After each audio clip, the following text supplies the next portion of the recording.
Quelle est la chose stupide à laquelle tu as pensé quand tu étais enfant? Que boire et conduire signifiait n'importe quel type de boisson. J'étais si nerveux quand mon père et moi allions au fast-food qu'un flic le voyait boire son soda et l'arrêtait. Moi aussi. J'ai dit à l'officier de police qui est venu dans ma classe de première année pour nous parler de l'alcool au volant que ma mère boit et conduit tout le temps parce qu'elle avait l'habitude de boire de grands verres de 32 onces tous les jours dans un drive-in. Une île est un morceau de terre géant flottant dans l'océan. J'avais l'habitude de vouloir voir sous les îles. Ma femme pensait ça jusqu'à il y a quelques années. Elle a 39 ans maintenant, donc probablement 35 ans quand elle l'a compris. J'ai raconté cette histoire à sa mère, qui m'a regardé et m'a dit « Attends, elle ne flotte pas? Donc je sais d'où elle tient ça. » Je pensais que ma télé était trop petite pour voir des adultes dans des émissions comme Tom et Jerry et les Powerpuff Girls. Je pensais que Barbara Bush était Ève de la Bible. Les infos disaient qu'elle était la première dame, et je ne savais pas ce que cela pouvait signifier d'autre. Et elle avait l'air assez vieille de mon point de vue. Cela a déclenché un souvenir pour moi. Je pensais que ma mère était la secrétaire du président George Bush. Je me souviens avoir entendu dire qu'elle avait été promue secrétaire personnelle du chef de son entreprise dont le nom était George. Mon cerveau de 5 ans n'avait pas vraiment de point de référence pour le nombre de personnes nommées George. Quand j'étais petit et que mes parents conduisaient, je voyais la voiture qui nous précédait avoir ses feux arrière clignotants et, en général, ils s'allumaient toujours dans la direction où notre voiture allait tourner. Comment faisait-elle pour le savoir?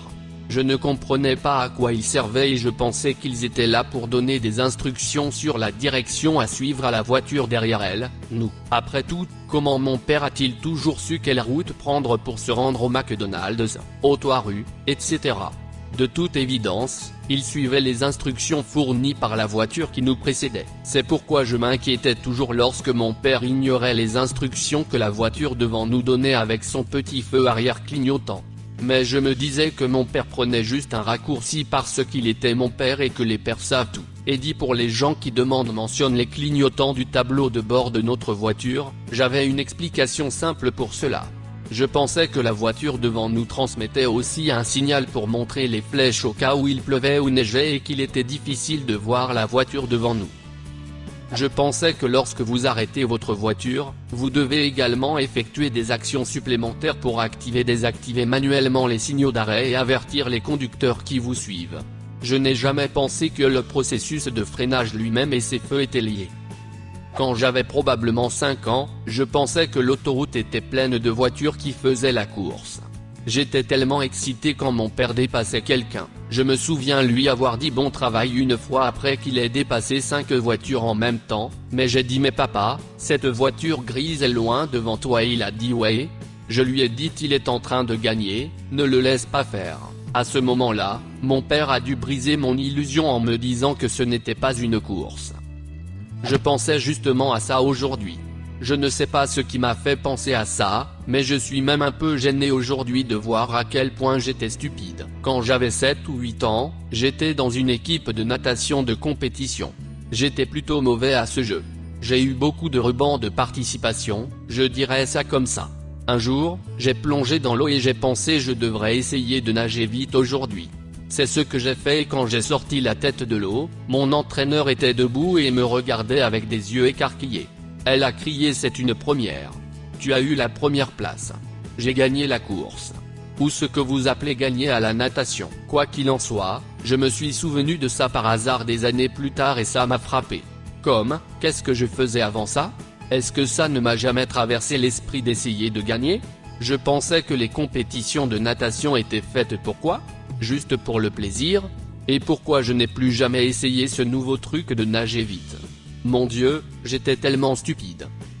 Une amie m'a raconté la naissance de sa sœur. Elle a dit ses fesses étaient rasées et pendant longtemps, j'ai cru que les bébés naissaient avec des fesses très poilues.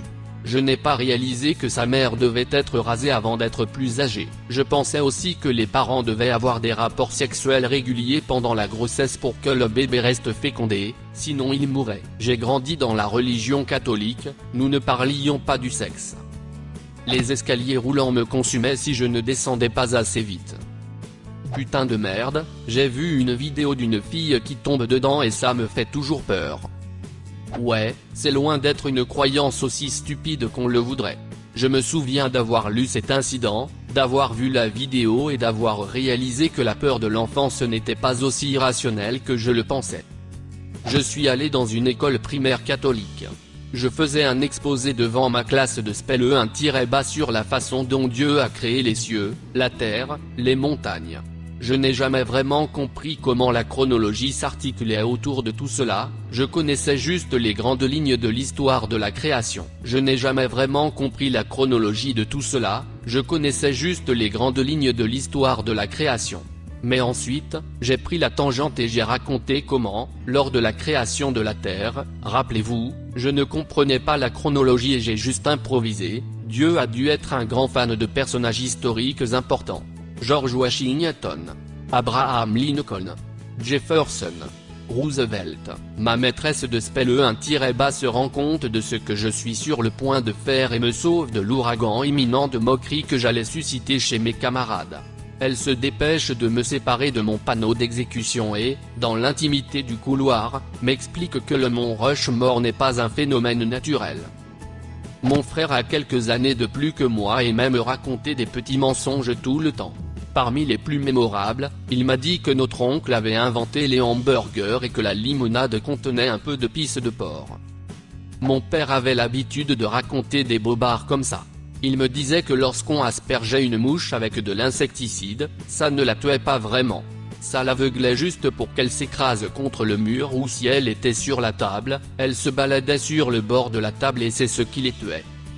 Mes parents disaient qu'ils travaillaient pour gagner de l'argent, alors j'ai pensé que leur travail consistait en fait à imprimer de l'argent. Moi aussi. Au jardin d'enfants, j'ai dû dessiner mon père au travail. Mon dessin le montrait assis à un bureau avec une pile de pièces sur le dessus. Que j'étais le seul au monde à avoir des pensées et des sentiments réels et que tous les autres ne faisaient que faire partie de ma réalité. J'ai eu une brève théorie selon laquelle il n'y avait qu'une seule conscience qui se réincarnait dans chaque personne à travers l'histoire. Chaque personne était une version passée, présente ou future de moi-même qui ne se souvenait d'aucune de mes autres vies. Je pensais que le monde était noir et blanc. Il l'était. Il a changé en plein milieu du Magicien d'Oz. C'est en vidéo. J'ai toujours pensé que Michael Jackson avait inventé la couleur sur les caméras. Dans un de ses clips, on passe du noir et blanc à la couleur. Que tous les chiens sont des mâles et tous les chats des femelles. Ah, je pensais ça et aussi que les requins étaient des mâles et les dauphins des femelles. Je pensais que les vaches étaient des femelles et les chevaux des mâles, mais je ne sais pas si c'était courant. La lune me suivait. Quand ma fille avait 4 ans, elle m'a demandé si le ciel à la maison était le même que celui de l'école. Quand j'avais 4 ou 5 ans, j'avais l'habitude de penser que lorsqu'une publicité pour un jouet disait pile non incluse, cela voulait dire pile non requise. Je l'utilisais souvent comme argument de vente pour convaincre ma mère de l'acheter pour moi. Maman, il y a même écrit pile non comprise. Que des gens viendraient dans la nuit et couperaient tous les appendices non couverts par des couvertures. Je me suis convaincu que les têtes ne comptaient pas, parce que ça aurait été trop dégoûtant. Ouais. En dormant, je gardais mes orteils couverts quoi qu'il arrive. Je l'ai fait jusqu'à mes 30 ans. Pour mettre un micro-ondes, il fallait entrer un code qui correspondait à l'heure. J'étais vraiment confus quand j'ai découvert qu'il suffisait d'entrer l'heure. Que lorsque j'aurai 10 ans, je serai capable de voir des Pokémon dans le monde. Mon 10e anniversaire a été un peu décevant. Imaginez que vous pensiez ça et que le jour de votre 10e anniversaire, Pokémon Go sorte. Les adultes savaient ce qu'ils faisaient. Je pensais que mon pénis était tombé. J'avais environ 4 ans quand j'ai vu ma tante changer la couche de mon petit cousin, et j'ai vu un peu trop de ces trucs de bébé pour être confortable. Je suppose qu'elle s'est dit que ce n'était pas grave, que je n'étais qu'un bambin. En tant que petite fille qui n'avait pas encore appris à connaître les organes génitaux, j'étais déconcerté. Mais qu'est-ce que c'est que ça? La seule explication que mon cerveau de chimpanzé de 4 ans pouvait trouver pour expliquer le pénis de mon petit cousin, et mon absence de pénis, était que les bébés naissent avec, et que le mien avait dû tomber quelque part en cours de route. Je pensais que celui de mon petit cousin finirait par tomber aussi, de la même façon que les dents de lait tombent. J'avais environ 4 ou 5 ans, et d'après ce que j'avais compris, les humains étaient des singes au tout début. J'ai eu une grosse dispute avec un camarade de classe parce que j'étais convaincu que nous nous développions en tant que singes dans le ventre de notre mère et que nous devenions finalement des humains avant de naître. Je ne savais pas que les clignotants étaient manuels, je pensais que la voiture savait simplement où nous allions. Que j'allais être heureux quand je serais grand. Je pensais que les germaphobes étaient juste des gens qui avaient peur des Allemands ou de l'Allemagne. Quand j'étais petit, j'étais dehors et pas habillé pour le froid, ma mère m'a dit rentre ou tu vas attraper une pneumonie. Mais je croyais qu'elle avait dit rentre ou la pneumonie t'attrapera et un tourbillon de feuilles a remonté l'allée vers moi. Pendant des années, j'ai cru que la pneumonie était une créature qui ressemblait à un tourbillon de feuilles et qui vous attaquait. Que j'étais intelligent. Ma mère avait l'habitude de nous dire, à moi et à mes frères et sœurs, que la voiture ne démarrait pas tant que tout le monde n'avait pas bouclé sa ceinture. J'y ai cru jusqu'à l'âge de 9 ou 10 ans. J'ai dit ça à mes enfants quand ils ont grandi. Un enfant s'est cru malin et a débouclé sa ceinture en descendant l'allée. J'ai arrêté la voiture et j'ai crié qui a détaché sa ceinture, pendant que la voiture s'arrêtait. Personne n'a plus jamais débouclé sa ceinture. Les petits flics vivaient dans des feux de circulation et dirigeaient la circulation. Quelle est la chose la plus stupide à laquelle vous pensiez quand vous étiez enfant? Laissez un commentaire, et abonnez-vous à la chaîne si vous voulez voir plus de vidéos comme celle-ci.